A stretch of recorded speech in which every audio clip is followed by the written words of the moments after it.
So Chapter 10 is going to take kind of the purview of you or an employer, you helping an employer, and kind of defining and setting aside the basics for a retirement plan. When we talk about 401ks, 457bs, 403bs, when we talk about all that later, we'll dive into the details. But for today, we're just kind of getting that top-down view. All right. So the goal then is to give us an overview of the process or procedure that we want to go through. So we'll talk about setting goals and objectives, all that good stuff. And you know that I'm really going to harp on you guys about keeping up with plan details and also being able to show that you did your due diligence, right? Because that would be, if you find yourself in a position, that would be part of your job. Okay, it's kind of part of your homework, so to speak. But we will be looking at the employer's perspective for Chapter 10 here. And so really, this process can be cut down into just three very simple steps. Okay. One is fact finding. So we've seen this already before for a general employee benefits package. Okay, but one is fact finding, relevant data. And this is true too for a personal level as well. For an employer, what are their goals? What do they want? Do they care about retention? Most do. And then we're going to pick the retirement plan that supports those goals.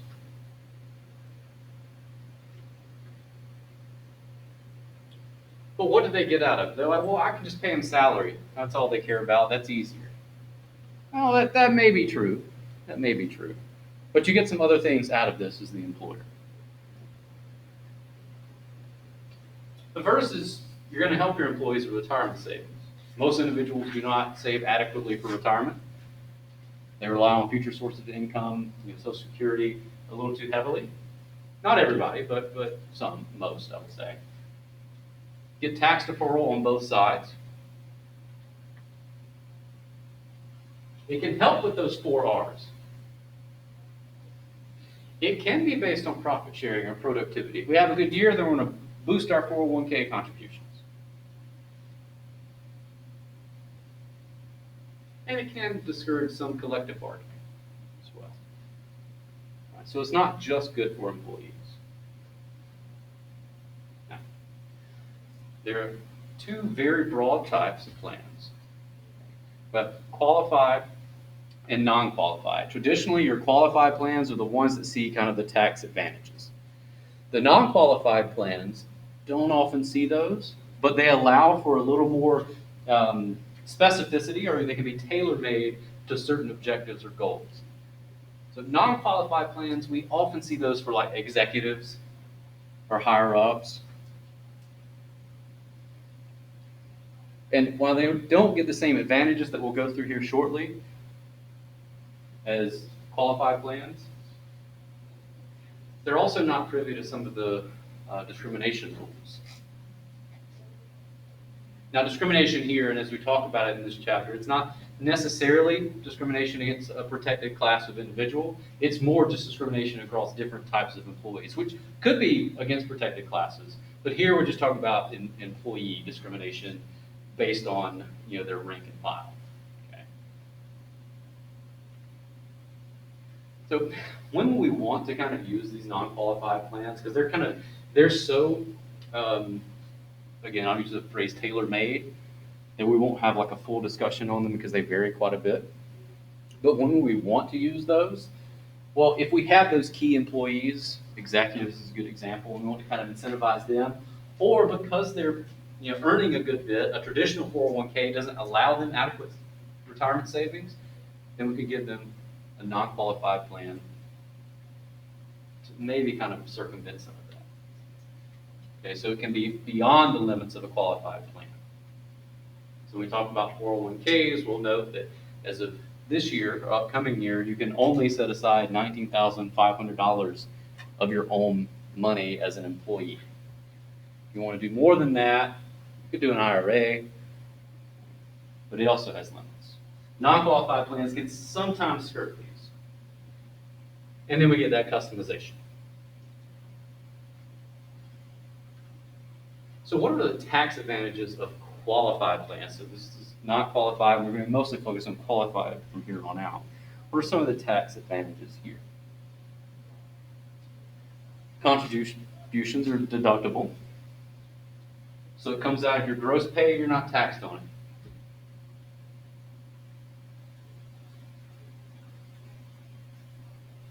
And as an employee, employees are not in a standard tax advantage plan, so standard 401k. They're not taxed at all until withdrawal.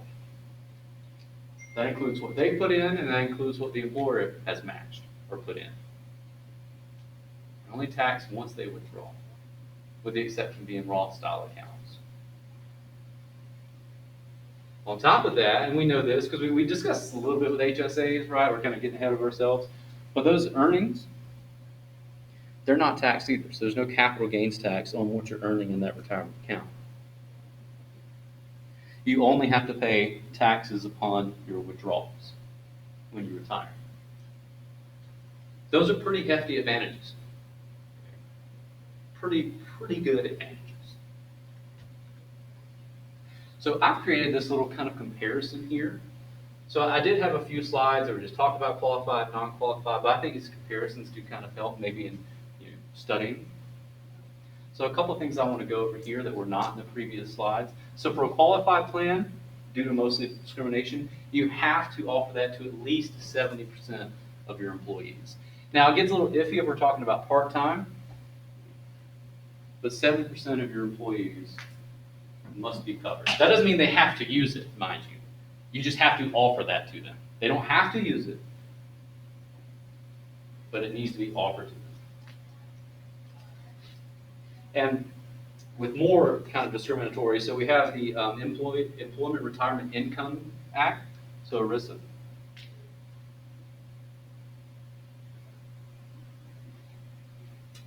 And they require, for qualified plans, that employees be fully vested after 6 years of employment. Now, what does vesting mean? Anyone know what vesting means? Yes. You work there for long enough, you put enough hours to be a part of the program. Yes, so it could be that you worked there long enough to actually be a part of the program.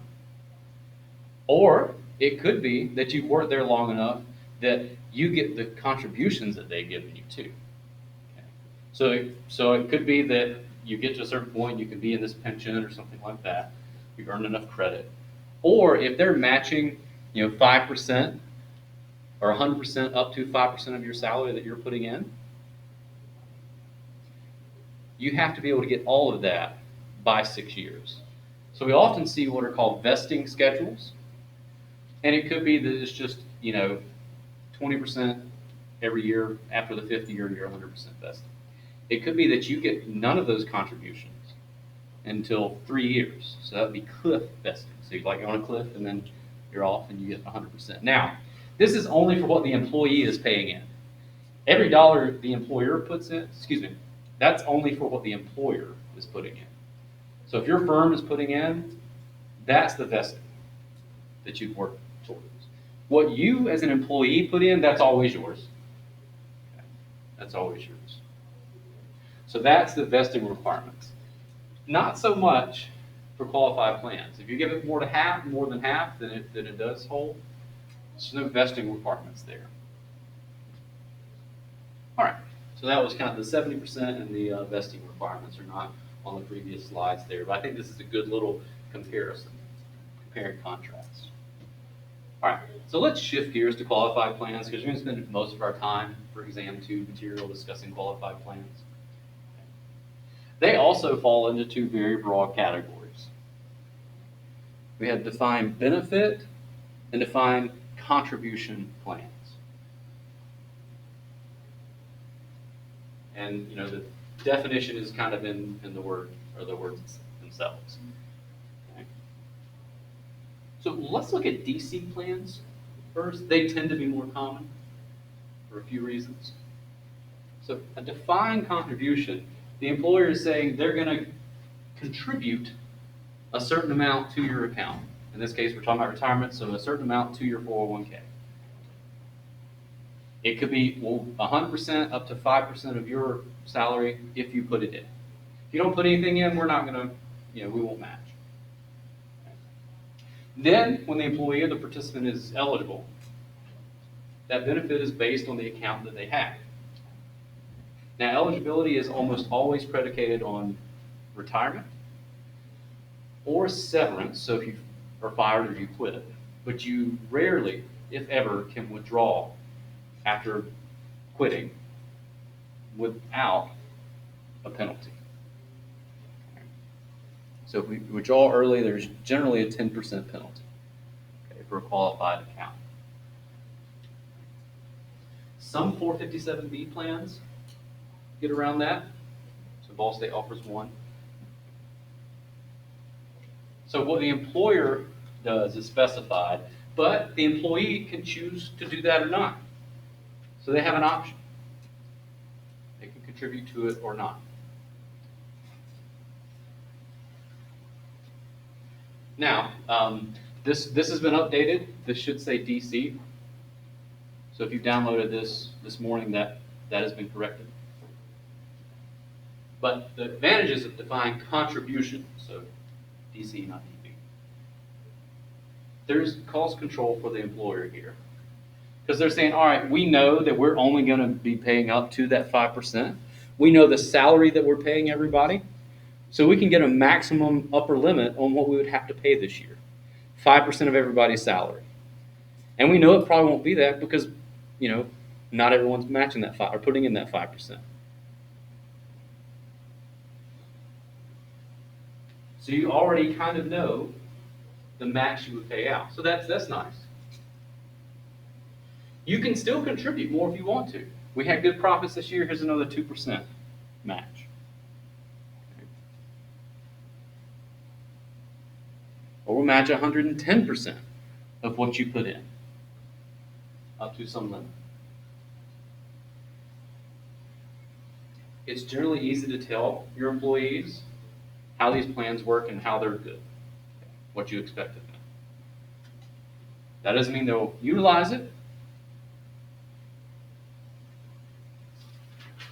but it's usually easy to explain.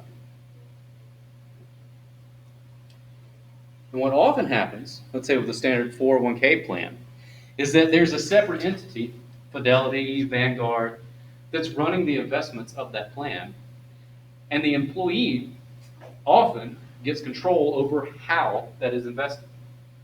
Of course, the employer doesn't want to do that. That's very dangerous. If I were an employer and I had 100, employees, I would not want to touch their retirement. I don't mind matching, giving them some money, but I don't want to play with their money. Why? It's a huge risk management issue for me as the employer. Because if I screw up, they'll be mad at me. If they screw up, they'll be mad at themselves. They put it all in one stock. Yeah, nothing ventured, nothing gained, right? So it is good that we offer, or you can offer employees control, and they would go through Fidelity or Vanguard, whoever the employer is using, to kind of line up what they want their investments to be. Okay, most investments in 401k tend to be a combination of mutual funds, nothing too crazy, but there are offerings there for everyone. Money markets are there too, pretty low yield but low risk. Now, defined benefit plan. So the contribution is the employer saying, all right, we'll contribute up to this point. Like that's what we're going to do. Defined benefit is saying, hey, we'll pay you, X amount once you retire.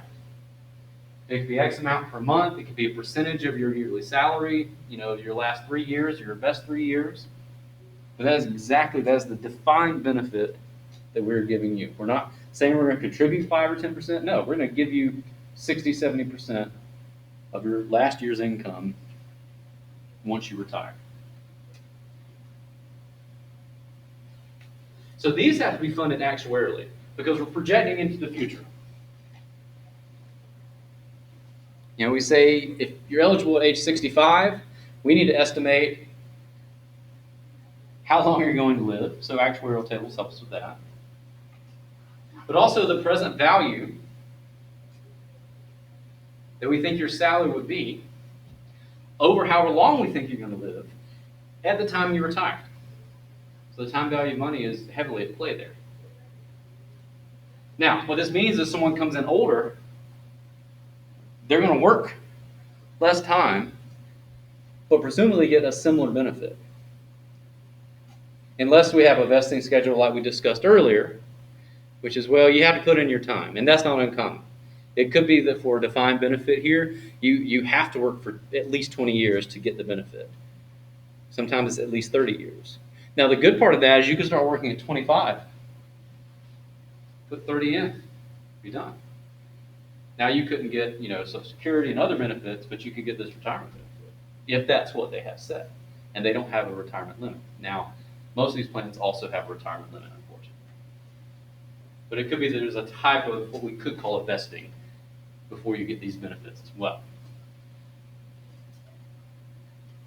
Now, some advantages of these, and again, keep in mind, we're going to go through more specific examples as we move past chapters 10 and 11. But this is just that kind of bird's eye view. But some advantage of defined benefit plans. If you're an employee, and you know that once you retire, you're going to get 60 or 70% of your best 3 to 5 years, that's a lot of certainty.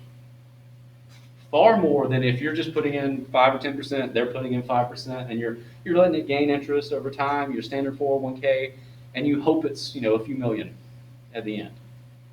And then you say, well, what's that after tax? Maybe 2 and a quarter. Well, how long would that last me?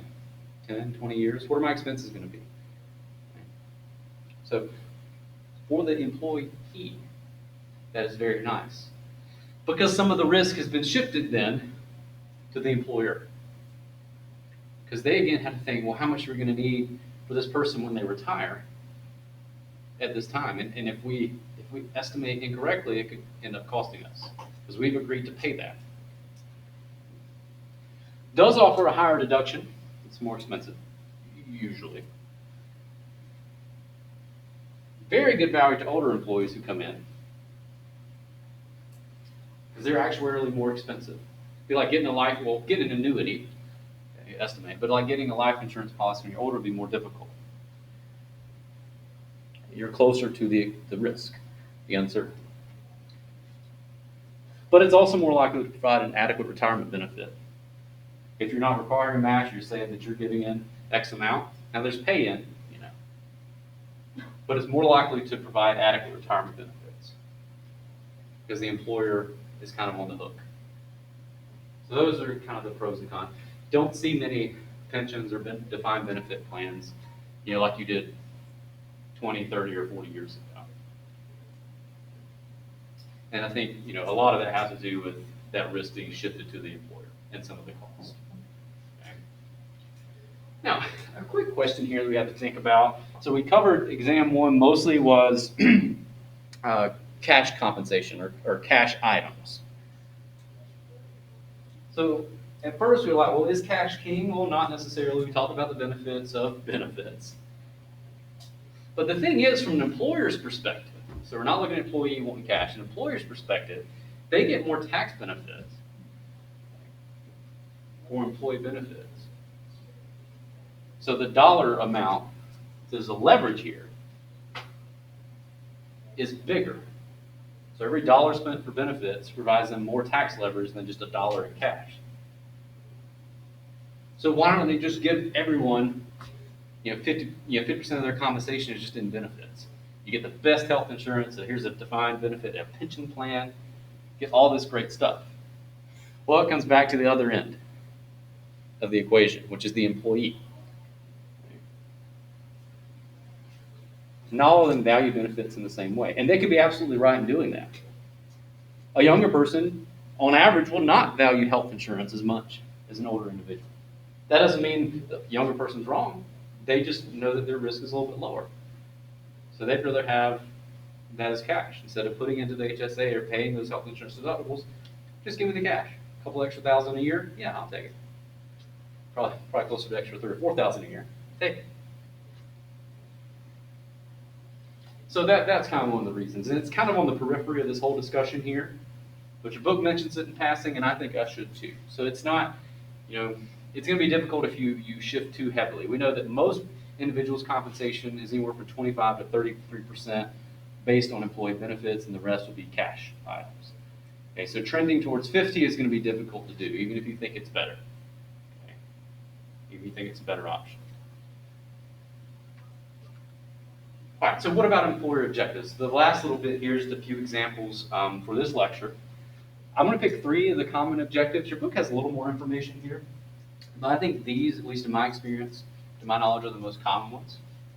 And what plans could help, okay, based on what we know now. So for performance, profit sharing is always a good option, right? Really kind of gets them in the game.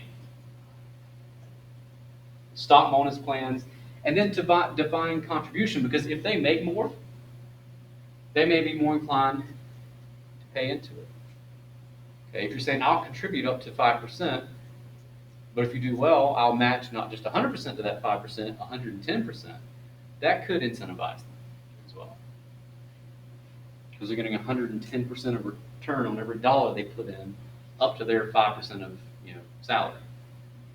There aren't many places you can get 110% return.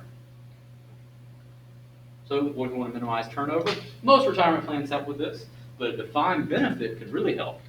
Because if they know that they get that 60 or 70% upon retirement, not many other places offer that. They probably won't leave you. And then we can have more graduated vesting schedules. So it takes a little bit longer. It has to be in 6 years, okay, for the contribution amount. It has to be 6 years.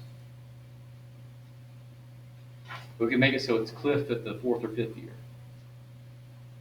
Or it's 5%, 10%, 15%, and then it kind of goes up until you get to the full 100%. And that keeps people in there for at least 6 years, presumably. Because if you leave and you're not vested, you don't get what they put in. So what about if we want to encourage retirement? Get on out the door. Thank you. We appreciate it. Most retirement plans work for this. Okay. Most do. Defined benefit, again, can be most beneficial. But keep in the back of your mind, those tend to also be the most expensive ones for the employer. But if someone's, right there at the cusp, and they know their benefit, and it's not that they can wait and contribute more to make it higher because it's defined benefit, not defined contribution, then they're more apt to just go ahead and retire. Whereas defined contribution plans, they can keep contributing up to certain ages. Most cut off around 70, but they can keep putting money into the retirement. So they might be inclined to stay until 70. But if it doesn't matter whether they're 65 or 70, they might kick out at 65.